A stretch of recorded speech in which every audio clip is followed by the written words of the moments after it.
Bonjour, donc voici la fabrication d'un couteau que j'ai fait pour un client. Donc je vais vous expliquer les étapes que j'ai réalisées pour fabriquer ce couteau. Donc là on peut voir par exemple que je viens découper des morceaux d'acier. Ça va être une vidéo qui va être un peu longue, donc franchement prenez votre temps, je vais vous expliquer ça vraiment en prenant mon temps. Donc j'ai différents bouts d'inox de différentes tailles, différentes épaisseurs. J'utilise beaucoup genre du Z20, Z40 et 12C27 pour faire des lames de couteau pliants.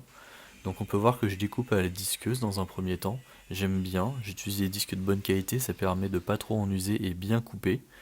Ensuite, j'utilise une cisaille.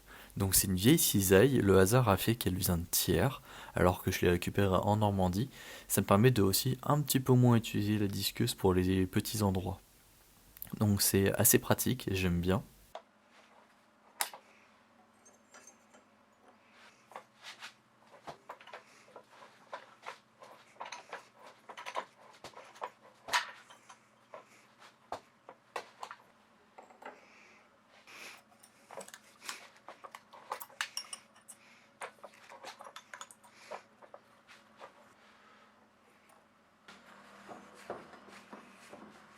Voilà, donc maintenant je vais rattaquer avec la disqueuse. Donc les endroits qui sont pas tellement accessibles avec la cisaille, j'y vais beaucoup plus facilement avec la disqueuse.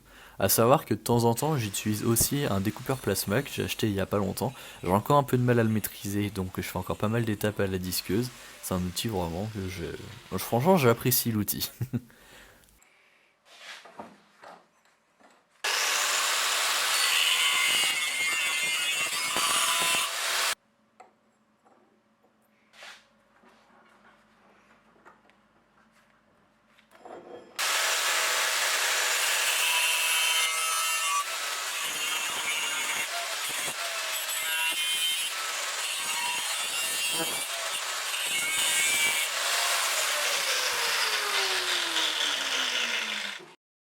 Donc maintenant, je vais commencer le préfaçonnage des pièces que j'ai fabriquées.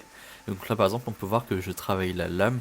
Donc ça permet vraiment de commencer à travailler la pièce en gros, vraiment la dégrossir. Donc je vais prendre une grosse bande émerie sur un backstand de fabrication maison. On peut voir, notamment j'ai une roue de contact en bois, assez originale, mais c'est vraiment quelque chose que j'apprécie.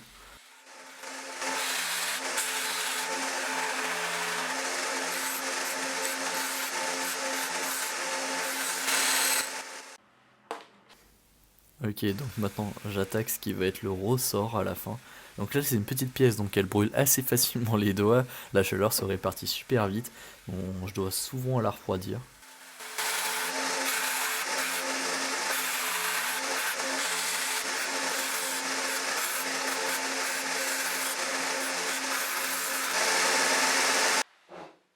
Maintenant les platines. Donc ça va, l'épaisseur est assez moindre, il me semble qu'elles font à peu près 1,5 mm pour ce couteau là, donc ça se raye assez facilement. Et je viens également faire la petite ébavurage à la fin, parce que c'est bien d'enlever la matière sur les côtés, mais si ça nous coupe ou alors si les bavures partent dans nos yeux quand on fait pas gaffe, ça peut vraiment être hyper handicapant. À savoir que je travaille toujours avec des lunettes, surtout quand je fais ce genre d'étape. Là, je pointe pour ensuite percer. Je commence vraiment à voir dans ma tête comment le couteau va fonctionner. On peut voir également que sur les couteaux, il y a un petit calque dessus. Parce que tous les couteaux que je fabrique, je les dessine d'abord vraiment à l'échelle 1 pour vérifier qu'ils fonctionnent bien. Et ensuite, je décalque mes dessins pour venir faire mes couteaux. Et là, bah, bien sûr, je perce à différentes épaisseurs de fouet. Donc là, je fais les premiers assemblages, histoire de pouvoir bien tester le couteau, voir comment il va fonctionner. C'est assez long. Bien sûr, je vous skip une grande partie des choses que je fais, sinon la vidéo serait beaucoup trop longue. Déjà que j'ai beaucoup d'accéléré. Là, le couteau n'est pas trempé, hein, mais je l'ai monté, il fonctionne. Et j'enlève un maximum de matière pour vraiment mettre tout à plat. Ça me fait gagner beaucoup de temps sur la suite, c'est très important, toutes ces petites étapes-là.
Donc là on peut voir que le couteau fonctionne bien, ça me fait bien plaisir.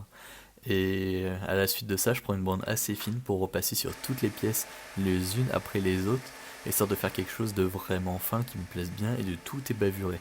Puis après on va passer sur l'étape de la de l'émouture, donc faire le biseau de la lame. Ça va être assez long, d'ailleurs j'ai raté mon film pour ça, donc je vais pas avoir les images de l'émouture malheureusement sur ce couteau, mais j'ai plein d'autres images.